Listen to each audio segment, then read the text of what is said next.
para a consolidação dos nossos processos democráticos. Essa nossa classe política deve a nós essa satisfação de implementação de políticas públicas e sociais com toda essa deficiência. Por outro lado, esta mesma classe política é a classe política que conseguiu ser fundamental na consolidação da democracia deste país. Portanto, essa classe política ela não tem só deméritos. Existe algo positivo, no meu entendimento, na representação político-partidária brasileira, repito, ou qualquer outra representação político-partidária. Bom, então essa classe, com seus problemas, é que, em determinadas circunstâncias, ela apenas reflete anseios que somos nós. A nossa tradição patrimonialista, ela tem, muitas das vezes, empurrado os nossos políticos para demandas que são extremamente corporativistas e extremamente localizadas.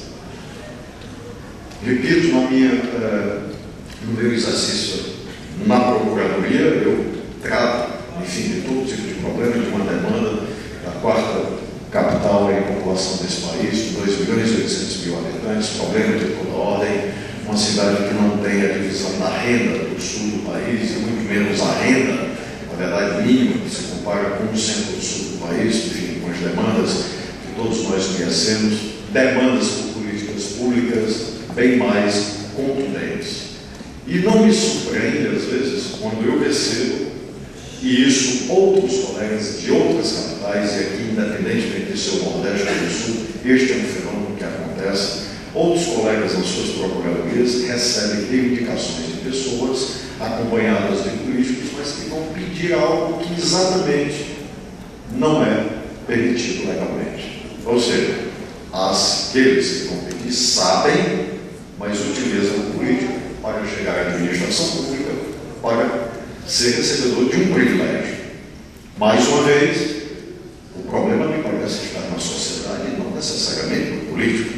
O político ele vai atendendo uma reivindicação, ou seja, de um grupo social que o pressiona para muitas das vezes compactuar com um privilégio e em outras vezes nem tanto. Então, essa é a classe de políticos que nós estamos. Por que eu falo isso? Para que nós comparemos com a perspectiva do Poder Judiciário.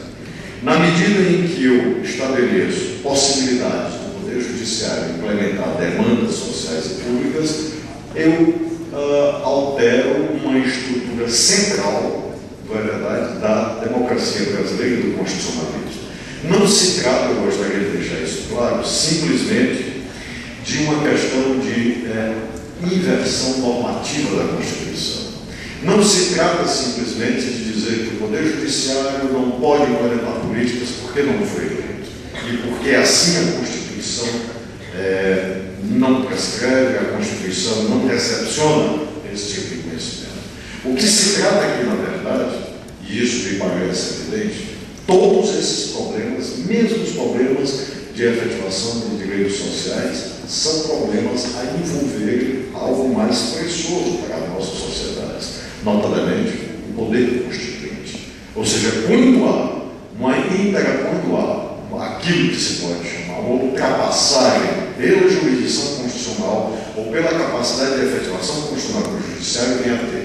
Quando há uma ultrapassagem do texto constitucional, não é simples, nós não estamos a falar somente de uma ultrapassagem normativista. Nós estamos a falar, sobretudo, de uma ultrapassagem política democrática, de um poder constituinte originário de um povo que quer se constituir em democracia. Este é o problema que atualiza, no meu entendimento, a discussão sobre a legitimidade do Poder Judiciário no papel da efetivação de demandas públicas, demandas salariais, sociais e políticas públicas. Portanto, não é simplesmente um problema normativo, é um problema mais profundo, é um problema de poder constituinte nesse instante. Por isso que essa discussão haverá de ser necessariamente uma discussão a enfrentar, pelo menos, o elemento da política e o elemento de uma política democrática, na medida em que esta é a nossa política democrática determinada pela Constituição. É claro que nós sabemos que vários avanços, não só no Brasil, mas como em outras sociedades do mundo, foram realizadas, como bem foi explicitado aqui, em diversos momentos.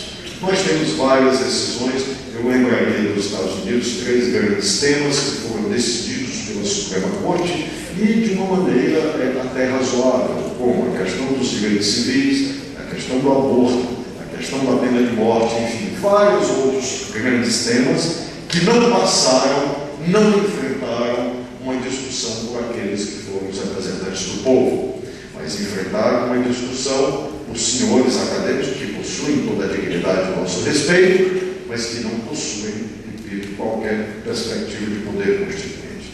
Da mesma maneira que nós temos questões positivamente resolvidas em prol do humanismo, em prol daquilo que se chamava da radicalidade do iluminismo, que é a igualdade, a secularização do Estado, o abandono das crenças na superstição e na religião, como diz Spinoza, ou seja, qualquer sociedade não deve uma sociedade se organizar por princípios religiosos, mas sim por princípios civis e republicanos. Esta é a radicalidade do iluminismo. Se nós temos como parâmetro esse iluminismo radical no sentido da progressividade a alcançar humana, então nós vemos que essas cortes tiveram um papel importante.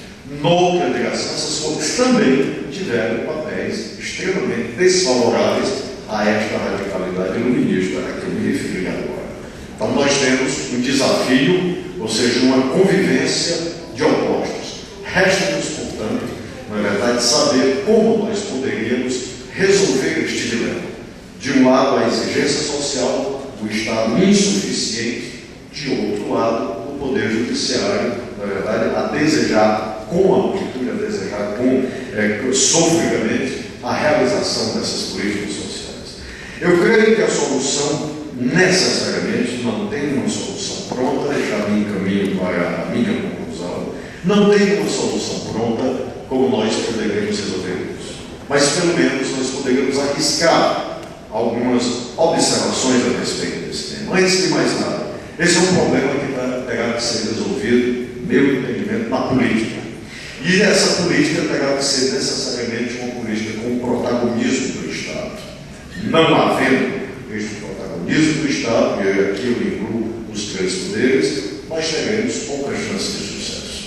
Isso me parece, a história, principalmente a história da reflexão humana, já parece ter dado mostras razoáveis dessa opção. Em 1803, um filósofo conhecido de todos nós, Hegel, escreveu uma obra, A Constituição da Alemanha. As primeiras palavras de Hegel nessa obra foram: a Alemanha não é mais um Estado. E por que a Alemanha não era mais um Estado naquela época? Era o próprio Hegel que dava a resposta.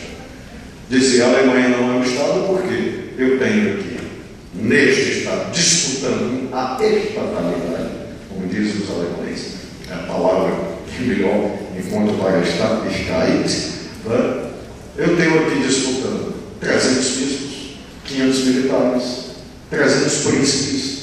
Como que o Estado vai interferir para existir enquanto tal?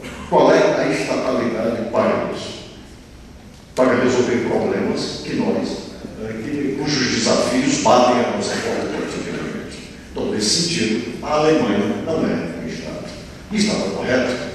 Tanto é que, quando se percebeu isso, a unificação da Alemanha só será quase 70 anos depois das palavras da Hegel. Então, no meu entendimento, no dirigismo constitucional ao que eu me referi, de uma tradição cepalina desenvolvimentista, este problema necessariamente passará pelo Estado. Repito, também pelo Poder Judiciário, pelos poderes que nós temos. Numa perspectiva, claro, democrática. Longe de mim recorrer a perspectivas de teorias totalizantes da energia total do Estado, ou, enfim, uma reflexão significativa da primeira metade do século XX, e continua, de alguma maneira, sendo recepcionada mais o protagonismo do Estado, no caso brasileiro, parece-me inevitável. Num segundo momento,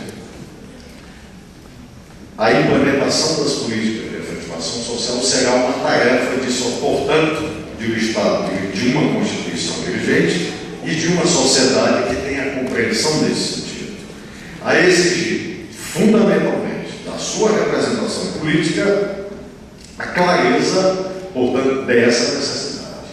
Nesse sentido, eu acho que os mecanismos que a própria Constituição